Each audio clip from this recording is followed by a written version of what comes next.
అందరికీ నమస్కారం. ఈ రోజు మన దగ్గర ఒక ముఖ్యమైన జాబ్ నోటిఫికేషన్ వివరాలున్నాయి. మహిళా అభివృద్ధి శిశు సంక్షేమ శాఖ నుండి ఇది వచ్చింది. ముఖ్యంగా పశ్చిమ గోదావరి జిల్లాలోని మహిళలకి ఇది నిజంగా ఒక మంచి అవకాశం. సరే, మరిన్ని వివరాల్లోకి వెళ్ళిపోదాం. ఓకే, ఇదిగోండి. ఇదే ఆ అధికారిక ప్రకటన. పశ్చిమ గోదావరి జిల్లాలో కొన్ని కొత్త పోస్టులను కాంట్రాక్ట్ బేసిస్పై భర్తీ చేస్తున్నారు. ఈ నోటిఫికేషన్లో ఉన్న ముఖ్యమైన పాయింట్సేంటో మనం ఒక్కొక్కటిగా చూద్దాం. సరే, ఇక్కడ ఒకేసారి మనకి కావలసిన ముఖ్యమైన వివరాలన్నీ ఉన్నాయి.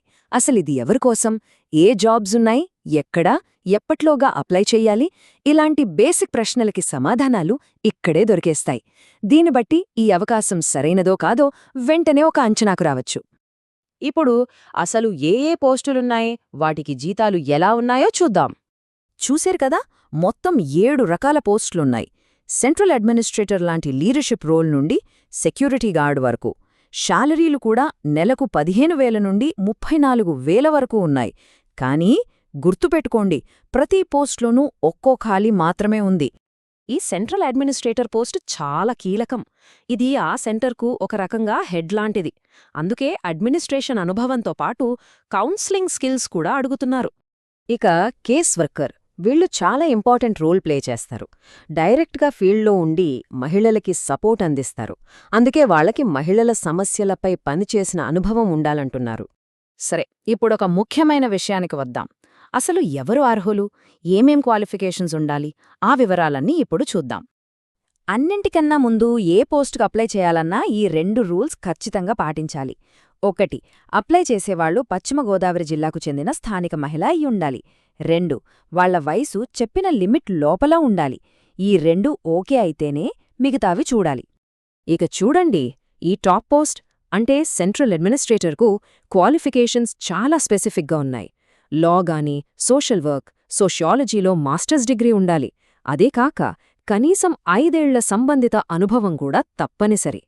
ఈ స్లైడ్లో కేస్ వర్కర్, పారాలీగల్ పోస్టుల మధ్య తేడా స్పష్టంగా తెలుస్తుంది. చూసారా, కేస్ వర్కర్కి సోషల్ వర్క్ లాంటి డిగ్రీ అడిగితే పారాలీగల్ పోస్ట్కి మాత్రం ఖచ్చితంగా లా డిగ్రీనే ఉండాలి. అనుభవంలో కూడా చిన్న చిన్న తేడాలున్నాయి. ఓకే, అర్హతల గురించి తెలుసుకున్నాం కదా. ఇప్పుడు ప్రాక్టికల్గా అప్లికేషన్ ఎలా సబ్మిట్ చేయాలో స్టెప్ బై స్టెప్ చూద్దాం. ఈ 4 స్టెప్స్ ఫాలో అయితే చాలు. ముందుగా అఫీషియల్ వెబ్సైట్ నుండి అప్లికేషన్ ఫామ్ డౌన్లోడ్ చేసుకోవాలి. తర్వాత దాన్ని జాగ్రత్తగా నింపాలి. అవసరమైన సర్టిఫికెట్లన్నింటికీ అటెస్టెడ్ జిరాక్స్ కాపీలు రెడీ చేసుకోవాలి. ఫైనల్గా వాటన్నింటినీ తీసుకుని నేరుగా వెళ్లి సబ్మిట్ చేయాలి. ఇదిగోండి, ఇది అప్లికేషన్ ఫామ్లో ఫస్ట్ పేజీ. ఇక్కడ పర్సనల్ డీటెయిల్స్, ఎడ్యుకేషన్ క్వాలిఫికేషన్స్ అన్నీ తప్పుల్లేకుండా జాగ్రత్తగా నింపాలి. ఇక ఇది రెండో పేజీ. ఇక్కడ మీ వర్క్ ఎక్స్పీరియన్స్ గురించి రాయాలి. అలాగే ఏ డాక్యుమెంట్స్ జత చేయాలో లిస్ట్ కూడా ఉంది. చివర్లో డిక్లరేషన్ దగ్గర సంతకం చేయాలి, మర్చిపోకండి. ఈ అడ్రస్ చాలా ముఖ్యం. నోటిఫికేషన్లో ఇచ్చిన అడ్రస్ ఇదే. ఇంకో ముఖ్యమైన విషయమేంటంటే, అప్లికేషన్స్ను పోస్ట్లో పంపకూడదు, నేరుగా వెళ్లి వాళ్ల ఆఫీస్లోనే ఇవ్వాలి. అన్నీ అయిపోయాయి అనుకునే ముందు ఒక్కసారి ఈ ఫైనల్ చెక్లిస్ట్ చూద్దాం. అప్లై చేసేటప్పుడు ఏదీ మిస్ అవ్వకుండా ఉండటానికి ఇది హెల్ప్ అవుతుంది. అప్లికేషన్ ఫామ్తో పాటు ఈ లిస్ట్లో ఉన్న డాక్యుమెంట్స్ అన్నీ పెట్టాలి. పాస్పోర్ట్ సైజ్ ఫోటో దగ్గర్నుండి ఆధార్ కార్డ్ వరకు. గుర్తుపెట్టుకోండి, ఇవన్నీ ఒరిజినల్స్ కాదు, వాటి అటెస్టెడ్ జిరాక్స్ కాపీలు మాత్రమే. టైమింగ్స్ చాలా ముఖ్యం. మార్చ్ 18న మొదలై మార్చ్ 30తో అప్లికేషన్స్ తీసుకోవడం ఆపేస్తారు.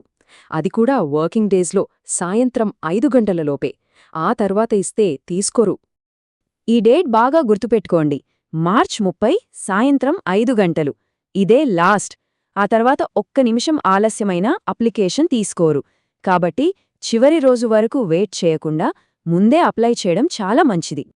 సో ఇది కేవలం ఒక ఉద్యోగం మాత్రమే కాదు, మన సమాజంలోనే తోటి మహిళలకి అండగా నిలబడే ఒక మంచి అవకాశం.